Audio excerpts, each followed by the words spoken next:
네, 안녕하십니까. 대장간입니다. 오늘은 매스에어 플로우 센서 공기 유량 센서에 대해서 얘기를 해보겠습니다.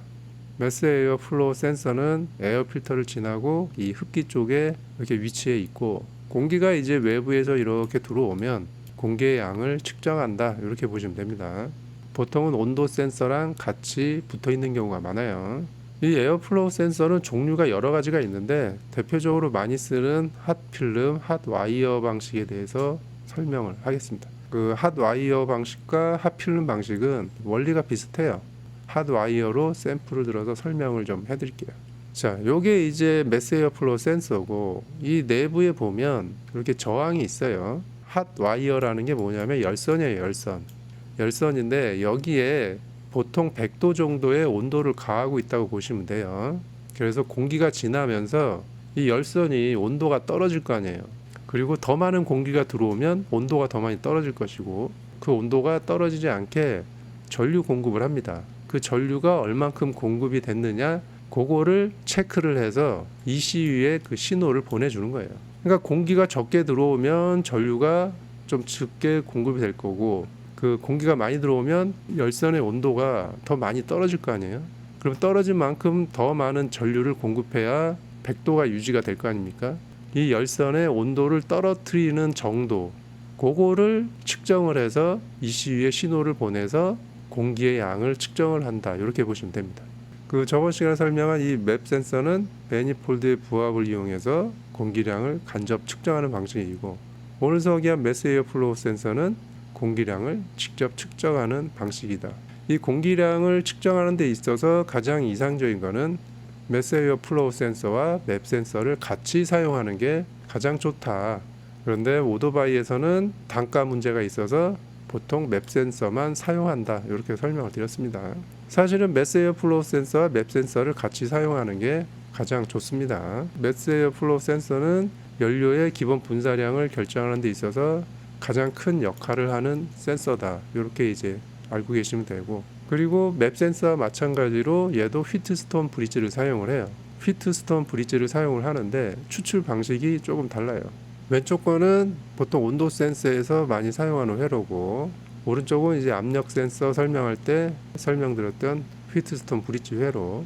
어떤 부분이 다른지 좀 가볍게 설명을 드릴게요. 저번 시간에 설명한 이 맵 센서는 직병렬 회로에서 이 A와 B의 전이차를 이용을 한다고 했잖아요. 그래서 R1과 R4 곱한 값이 R2, R3 곱한 값과 같으면 A와 B의 전이차는 0V다, 이렇게 설명을 드렸죠. 자, 그런데 여기서 이 맵 센서는 이거를 어떻게 이제 응용을 해서 사용을 하느냐, 기본 값을 101kPa 1기압에 맞춰놓고 A와 B의 전이차를 4V로 세팅을 해서 시작을 합니다. 회사마다 뭐 차량마다 뭐 이 101kPa로 하는 경우도 있고, 뭐 110kPa 하는 경우도 있고, 대부분이 1기압 기준을 가지고 있다, 이렇게 보시면 됩니다. 그래서 이 흡기 매니폴드의 부합이 발생이 되면 전압이 점점 떨어지면서 공회전 시에는 0.8V에서 1.6까지 떨어지고, 풀악셀 밟으면 다시 3.9에서 4V가 된다. 이것도 차량마다 조금씩은 달라요. 근데 대체적으로 그 일반적으로 이 정도 값을 유지한다, 이렇게 보시면 됩니다. 그래서 얘는 최초에 기본 값을 1기압에 4V를 맞춰서 이제 시작을 했는데, 매스에어 플로우 센서는 시작이 조금 달라요. 자, 뭐냐면 여기 보시면 기본 세팅이 얘는 이 부분이 이제 열선이고, 이 부분이 이제 서미스터 온도예요. 그 나머지가 이제 고정 저항이 되는 겁니다. 여기 열선을 기본 100도로 세팅을 해놔요.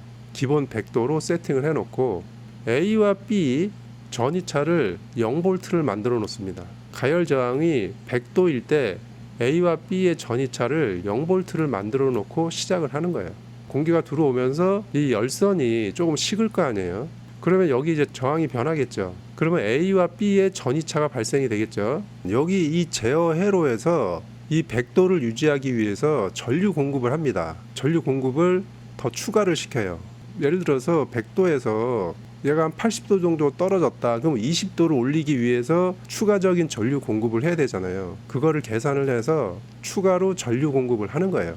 그리고 만약에 공기가 많이 들어와서 얘가 막 50도까지 떨어진다. 그러면은 그 50도 떨어진 거에 대한 보상 전류를 다시 공급을 해야 되는 거예요. A와 B의 전이차를 이용해서 이 열선이 몇 도가 떨어졌는지 그걸 알 수가 있는 거예요. 그래서 이 떨어진 만큼 그 실시간으로 이 전류를 공급을 해서 보상을 하는 거예요. 그러니까 A와 B의 전이차는 항상 0V를 유지하고 있다고 보시면 되는 거죠. 추가적으로 전류가 공급이 되면 그만큼 전압이 올라가겠죠. 그 올라간 전압 신호를 ECU에 전달을 하는 거예요. 공회전을 하면 이 열선에 공기가 부딪히면서 이 열을 빼서 올 거 아니에요. 그러면 그 떨어진 만큼 추가적으로 전류를 공급을 하기 때문에 공회전 때는 1에서 1.5V가 나오는 거예요.